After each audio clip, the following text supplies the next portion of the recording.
আগামী 1 শতাব্দী পর্যন্ত এই রাজনৈতিক প্রতারণার দায় বিএনপিকে বহন করতে হবে, খেসারত দিতে হবে। তারা যে ভুল করেছেন, যে ব্লান্ডার করেছেন, তারা এখন ক্ষমতায় আছেন, বুঝতে পারছেন না যে কত বড় ক্ষতি তারা নিজের এবং দেশের এবং দলের জন্য করেছেন। বিএনপির শীর্ষস্থানীয় নেতারা এখানে আছেন, একজন আছেন, যে তারা শীঘ্রই এই আত্ম উপলব্ধিতে আসবেন যে তারা একটা ব্লান্ডার করেছেন এবং সেই ব্লান্ডারের জায়গা থেকে তারা দলকে ফিরিয়ে আনবেন।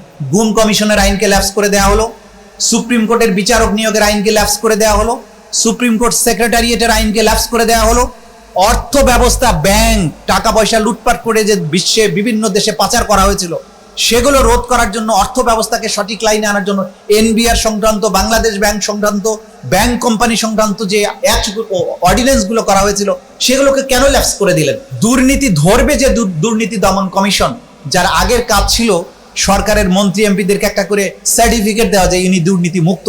যত বেশি দুর্নীতি করবে ফাইনালি দুদক থেকে একটা সার্টিফিকেট নিত সৈয়দ আবুল হোসেনের মতো। সেই দুদককে ঠিক করার জন্য যে আইন, সেটাকেও ল্যাপস করে দিলেন কেন? এইটা তো জাতির সাথে প্রতারণা হচ্ছে। আমরা আপনাদেরকে কঠিন ভাষায় তো আক্রমণ করতে চাই না, কারণ আপনারা এই 17 বছরের নিপীড়ন নির্যাতনের অন্যতম শিকার। আপনাদের সাথে কাঁধে কাঁধ মিলিয়ে আমরা এবং এই জাতির সবাই যুদ্ধ করেছে। যখন নির্বাচনটা হলো তখন আপনারা এগুলো ভুলে গেলেন কেন? এটা নিয়েই জাতিতে আবার সংকট তৈরি হবে। আমরা সেই সংকটের দিন আর বাংলাদেশে দেখতে চাই না। আমরা চেয়েছিলাম যে বাংলাদেশে এমন একটা পরিবেশ আসুক যে আওয়ামী লীগের মতো ফ্যাসিস্ট শক্তি, মানবতা বিরোধী অপরাধী শক্তি সরকারি দলে তো নয়, বিরোধী দলেও যাতে না আসতে পারে, সেটা আমরা রাজনৈতিক সংগ্রাম করে পারি নাই। আমাদের জাবির ইব্রাহিমের মতো শিশুদের আত্মদানের বিনিময়ে কিন্তু বাংলাদেশে আজকে সেই পরিবেশ তৈরি হয়েছে। আজকে সরকারি দলে আওয়ামী লীগ নেই, বিরোধী দলেও আওয়ামী লীগ নেই। এটাই হচ্ছে আমাদের জুলাইয়ের অর্জন। অনেক পেছনের ইতিহাসের একটি ঘটনার কথা স্মরণ করিয়ে দিতে চাই। 711 খ্রিস্টাব্দ স্পেন থেকে 3500 সৈন্যের একটা বাহিনী জিব্রাল্টার প্রণালীর পার হয়ে স্পেনে ঢুকলেন। তারিক ইবনে জিয়াদ স্পেনে পৌঁছার পরে রাজা রডারিকের বাহিনীর মোকাবেলা করার পূর্বে তিনি যে জাহাজগুলো দিয়ে জিব্রাল্টার প্রণালী পার হয়েছিলেন সবগুলো জাহাজ আগুন লাগিয়ে পুড়িয়ে দিয়েছিলেন এবং দিয়ে তিনি সেদিন বলেছিলেন আরবিতে যেটা, যে আল বাহরু মিন খালফিকুম ওয়া আদায়ু আলা দীনিল্লাহি মিন আমালিকুম, অর্থাৎ কোথায় পালাবে? সমুদ্র তোমাদের পেছনে আর শত্রুর সামনে, কোথায় তোমরা যাবে? অর্থাৎ সেই জানবাজ সৈন্যবাহিনী এতটা প্রত্যয় নিয়ে সেখানে প্রবেশ করেছিলেন যে আমাদের আর পেছনে যাবার পথ নেই, সামনে উত্তাল তরঙ্গের মতো শত্রু আছে, সেখানে ঝাঁপিয়ে পড়ে আমরা বিজয় অথবা শাহাদাত অর্জন করব। জুলাইয়ের সাথে এই ঘটনার মিল রয়েছে। 17 বছর আমাদের রাজনীতিবিদরা আমরা সকলে মিলে এই জগদ্দল পাথর সরাতে পারিনি, কিন্তু যেদিন আমাদের শিশু কিশোরেরা, জাবির ইব্রাহিমের মতো শিশু, রিয়াগো, আসাবুল ইয়ামিন, মুগ্ধ ইয়াম এবং আমাদের 1400 শহীদ, তারা কেউ পকেটে আইডি কার্ড নিয়ে গিয়েছেন, কেউ মা বাবাকে না জানিয়ে গিয়েছেন, সন্তানকে না বলে গিয়েছেন, বলেছেন দোকানে যাচ্ছি, পান আনতে যাচ্ছি, এটা আনতে যাচ্ছি। সত্যিকার কথাটা বলেন নেই, কিন্তু বুকের মধ্যে সেই আকাঙ্ক্ষা নিয়ে তারা লড়াইয়ে সামিল হয়েছিলেন। অনেক শহীদের হাতে, তালুতে, শরীরে নিজের নাম লেখা পাওয়া গিয়েছে, যে তারা জানতেন যে আমি শহীদ হতে পারি, আমাকে যাতে আইডেন্টিফাই করা যায় সেই জন্য নিজের শরীরে নিজের নামটা লিখে গিয়েছিলেন, আইডি কার্ডটা পকেটে নিয়ে গিয়েছিলেন। এই প্রত্যেকটি ইতিহাস মনে করিয়ে দেয় যে তারা জীবন বাজি রেখে শহীদ হবার জন্য মাঠে গিয়েছিলেন। তারা জানতেন তাদের পিছু হটার কোনো রাস্তা নেই, সেজন্যই জুলাইয়ের অভূতপূর্ব বিজয় 36শে জুলাই আমরা অর্জন করেছিলাম।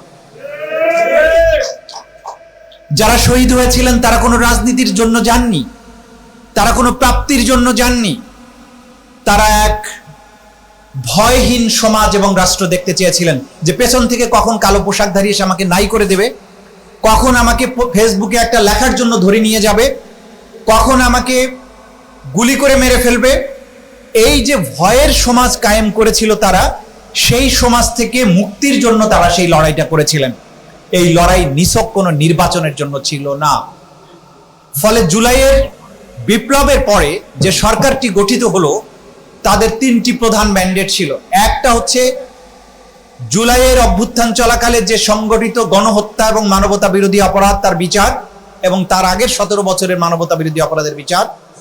দ্বিতীয় ছিল পুরো রাষ্ট্র ব্যবস্থার একটা আমূল সংস্কার, এবং তৃতীয় ছিল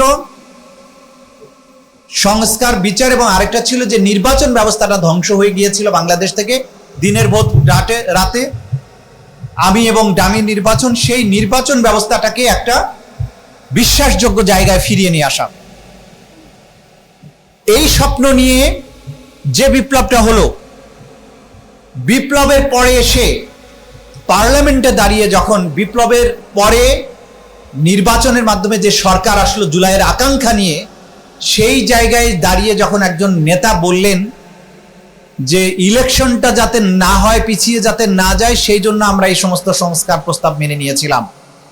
আমি মনে করি আগামী 1 শতাব্দী পর্যন্ত এই রাজনৈতিক প্রতারণার দায় বিএনপিকে বহন করতে হবে, খেসারত দিতে হবে। তারা যে ভুল করেছেন, যে ব্লান্ডার করেছেন, তারা এখন ক্ষমতায় আছেন, বুঝতে পারছেন না যে কত বড় ক্ষতি তারা নিজের এবং দেশের এবং দলের জন্য করেছেন।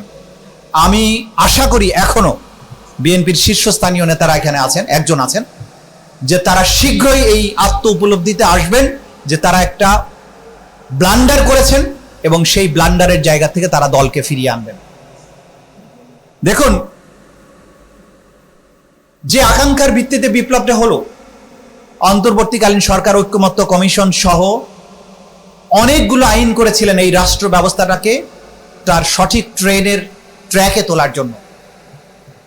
প্রত্যেকটা আইন করার আগে এক্সটেন্সিভলি আলোচনা হয়েছে। যারা এই আইনগুলো বুঝেন, যারা স্টেক হোল্ডার, যারা বিশেষজ্ঞ, যারা সমালোচক, তাদেরকে নিয়ে এই অধ্যাদেশগুলো করা হয়েছিল। সেই অধ্যাদেশগুলো কি কারণে ল্যাপস করে দিলেন? মানবাধিকার কমিশনের আইন কতবার যে মিটিং হয়েছে। বর্তমানে যারা আছেন পার্লামেন্টে, যারা আছেন, যারা আইন মন্ত্রণালয়ের দায়িত্বে আছেন, তারা এগুলো করেছিলেন সাথে থেকে। কোনো কারণ নেই, বললেন ভালো আইন করব, কই আজ পর্যন্ত আইনের চেহারাও দেখলাম না। ড্রাফট যেটা হয়েছে সেটা অতি জঘন্য একটা আইন হয়েছে। তো আপনারা ভালো আইনটাকে কেন ল্যাপস করে দিলেন? মানবাধিকার কমিশনের আইনকে ল্যাপস করা হলো, গুম কমিশনের আইনকে ল্যাপস করে দেওয়া হলো, সুপ্রিম কোর্টের বিচারক নিয়োগের আইনকে ল্যাপস করে দেওয়া হলো, সুপ্রিম কোর্ট সেক্রেটারিয়েটের আইনকে ল্যাপস করে দেওয়া হলো। অর্থ ব্যবস্থা, ব্যাংক, টাকা পয়সা লুটপাট করে যে বিশ্বে বিভিন্ন দেশে পাচার করা হয়েছিল, সেগুলো রোধ করার জন্য, অর্থ ব্যবস্থাকে সঠিক লাইনে আনার জন্য এনবিআর সংক্রান্ত, বাংলাদেশ ব্যাংক সংক্রান্ত, ব্যাংক কোম্পানি সংক্রান্ত যে অর্ডিন্যান্সগুলো করা হয়েছিল, সেগুলোকে কেন ল্যাপস করে দিলেন? এর সাথে দুর্নীতি ধরবে যে দুর্নীতি দমন কমিশন, যার আগের কাজ ছিল সরকারের মন্ত্রী এমপিদেরকে একটা করে সার্টিফিকেট দেওয়া যায় ইনি দুর্নীতি মুক্ত। যত বেশি দুর্নীতি করবে ফাইনালি দুদক থেকে একটা সার্টিফিকেট নিত সৈয়দ আবুল হোসেনের মতো। সেই দুদককে ঠিক করার জন্য যে আইন, সেটাকেও ল্যাপস করে দিলেন কেন? এইটা তো জাতির সাথে প্রতারণা হচ্ছে। আমরা আপনাদেরকে কঠিন ভাষায় তো আক্রমণ করতে চাই না, কারণ আপনারা এই 17 বছরের নিপীড়ন নির্যাতনের অন্যতম শিকার। আপনাদের সাথে কাঁধে কাঁধ মিলিয়ে আমরা এবং এই জাতির সবাই যুদ্ধ করেছে। যখন নির্বাচনটা হলো তখন আপনারা এগুলো ভুলে গেলেন কেন?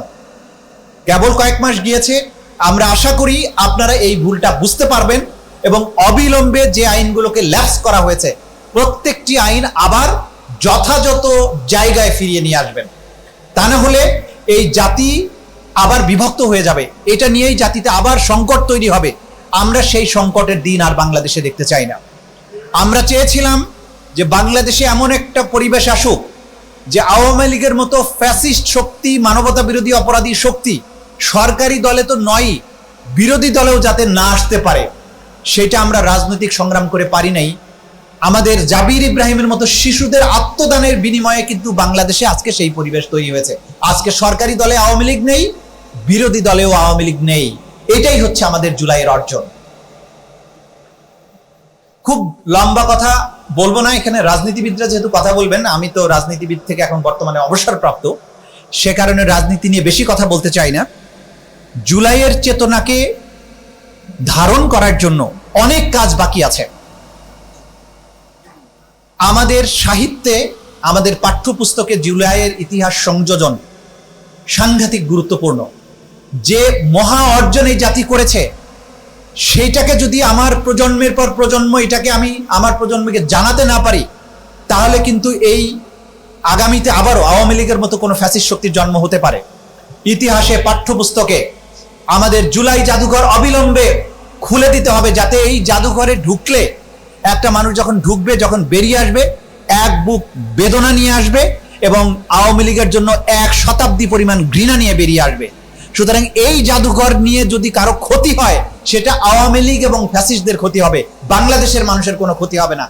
সেই জাদুঘর ওপেন না করে কেন ফেলে রাখা হচ্ছে, এটা আমার প্রশ্ন। আমি আশা করি যে আমাদের সরকারি দলের যিনি নেতা আছেন তিনি এই বিষয়টা নিয়ে কথা বলবেন। 1971 সালের স্বাধীনতা যুদ্ধের পরে যুদ্ধকে অমর করে রাখার জন্য অনেক সিনেমা তৈরি হয়েছিল।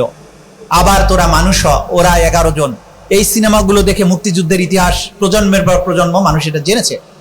জুলাইয়ে আমাদের এত মহাকাব্যিক ত্যাগ আছে, এত ঘটনা আছে যে এর প্রত্যেকটি ঘটনা নিয়ে সিনেমা বানালে বাংলাদেশে অন্তত 1000 পূর্ণ দৈর্ঘ্য চলচ্চিত্র বানানো সম্ভব। এটা অন্তর্বর্তীকালীন সরকারের সময়ই হওয়া উচিত ছিল। কিছু শর্ট ফিল্ম হয়েছে, ডকুমেন্টারি হয়েছে, পূর্ণ দৈর্ঘ্য চলচ্চিত্র হয়নি। সেটা এই সরকারের দায়িত্ব। আমি মনে করি অবিলম্বে আমাদের এই বীরত্ব গাথা, দেশ এবং জাতির প্রতি যে ভালোবাসা, প্রেম, ত্যাগ, সেগুলো নিয়ে অনেক পূর্ণ দৈর্ঘ্য চলচ্চিত্র, ডকুমেন্টেশন, বই, উপন্যাস, কবিতা, এগুলো রাষ্ট্রীয় পৃষ্ঠপোষকতায় সেগুলো হওয়া উচিত, যাতে পরের প্রজন্মের জন্য আমরা রেখে যেতে পারি যে তাদের পূর্বপুরুষেরা দেশ এবং জাতির জন্য কি বীরত্ব দেখিয়েছিল, যাতে করে ভবিষ্যতে কখনো যদি প্রয়োজন হয় আবারও এই জাতির সন্তানেরা জেগে উঠতে পারে। জুলাই এক মহা বিপ্লবের নাম ছিল। জুলাই এই জাতির সব কিছুকে খোল নলচে সহ পাল্টে দিতে চেয়েছিল। আমরা সেই খোল নলচে পাল্টাতে পারিনি। আমাদের দায়িত্ব রয়ে গেছে, আমাদের সেই দায়িত্ব পালন করতে হবে। কিন্তু অন্তত যে আত্মবিশ্বাস আমাদেরকে ফিরিয়ে দিয়েছে, সেই আত্মবিশ্বাস একটা উদাহরণ দিয়ে শেষ করছি। ফেলানীদের লাশ ঝুলে থাকতো, লাশ আনতে আমরা সাহস পেতাম না। আর এখন পুশিনের চেষ্টা করলে আমাদের বিজিবির পাশাপাশি কৃষকেরাও কাস্তে নিয়ে সীমান্তে রুখে দাঁড়ায়। এইটা হচ্ছে জুলাই পূর্ব বাংলাদেশ এবং পরবর্তী বাংলাদেশের পার্থক্য। আমরা সেই বীরত্ব নিয়ে, আত্মমর্যাদা নিয়ে দুনিয়ার সামনে দাঁড়াবো, সেটাই জুলাইয়ের চেতনা। সবাইকে ধন্যবাদ। আসসালামু আলাইকুম।